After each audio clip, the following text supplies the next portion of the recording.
Et nous arrivons enfin à la dernière pièce, la pièce numéro 9.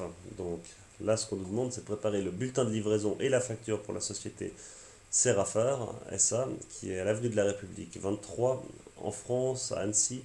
Cette marchandise doit être expédiée demain. 8 chaises ISO avec pieds luge, 4 tables de bureau, 200 par 80, rabais de 10% sur les tables. Quelles sont les informations importantes?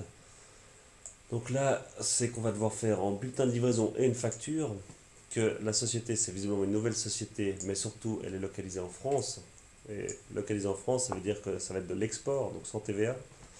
Et puis ensuite, il y a 4 chaises qu'on doit livrer, c'est le matériel, 4 tables, et que sur ces tables, il y a un rabais de 10% et seulement sur ces tables.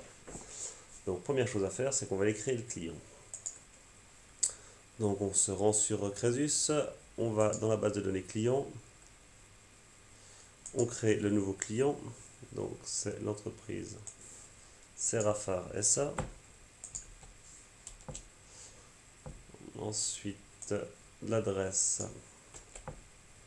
avenue de la République avec un A majuscule pour toujours respecter la même typologie ou la même nomenclature. Ensuite, pays France, code postal et puis Annecy. Là, évidemment, comme d'hab, je copie pour l'adresse de facturation et j'enregistre mon nouveau client. Il y a une chose que je peux faire ici, je ne vais pas le faire maintenant parce que j'ai envie de vous montrer d'autre façon, c'est que j'aurais pu aller directement dans l'onglet, donc je suis toujours sur ma base de données client, dans l'onglet administration et mettre que pour ce client, c'est toujours export. Ça, c'est ce que je vous recommande de faire parce que là, on va faire une seule écriture. Mais si tout d'un coup, vous aviez plein d'écritures différentes avec ce même client, eh ben, ce serait important, pour être sûr de jamais faire l'erreur, de toujours le mettre en export. Comme ça, à chaque fois que vous faites une facture, c'est toujours export pour lui. Bon, on va dire qu'on ne l'a pas fait.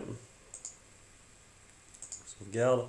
Et maintenant, je vais dans la base de données des documents émis. Alors, je vais commencer par les faire en bulletin de livraison. Donc, c'est un tout nouveau document que je fais. Donc, petit plus, bulletin de livraison concerne votre commande du, je ne sais pas quand.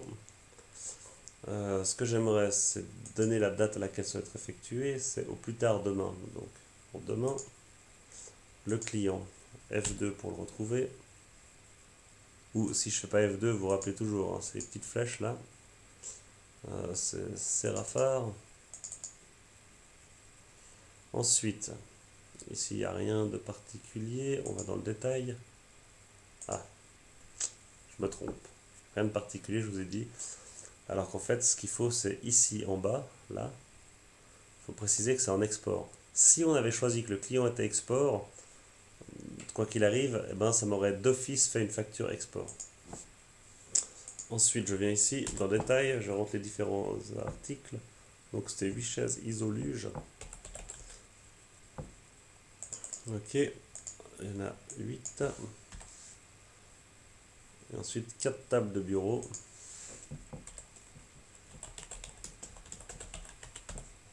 Bureau, et c'est une 200 par 80, le beau modèle.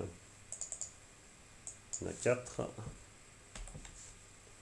Et puis on nous précise qu'il y a 10%. Donc vous vous rappelez, le rabais, s'il concerne un seul article, on le met sur la ligne de l'article. 10%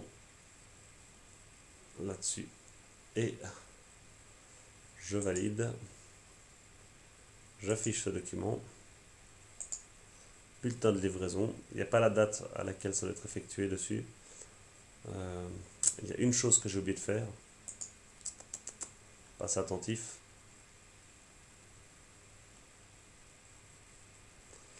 Alors, il y a une seule chose que j'ai oublié de faire, c'est dans le détail, c'est évidemment les frais de livraison. Donc F2, livraison. Donc là, c'est pour 2788 francs. 2788 francs, c'est celle-ci. Alors évidemment, on dépasse maintenant les 2788 francs, mais bon, les frais de livraison ne sont pas inclus.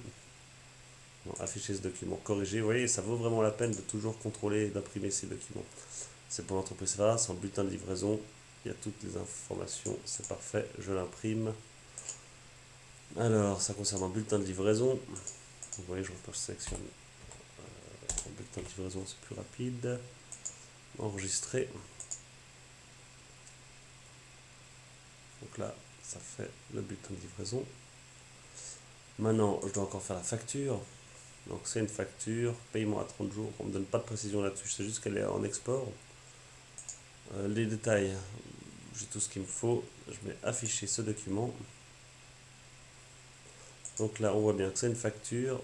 Information importante, c'est à l'export. Il y a les 10% là sur l'article. C'est pour l'entreprise. Puis la prestation, elle est due pour demain. Donc c'est parfait. Paiement à 30 jours. Il y a toutes les informations. J'imprime. Je mets OK. Je prends la facture. Hop. Et c'est la 9.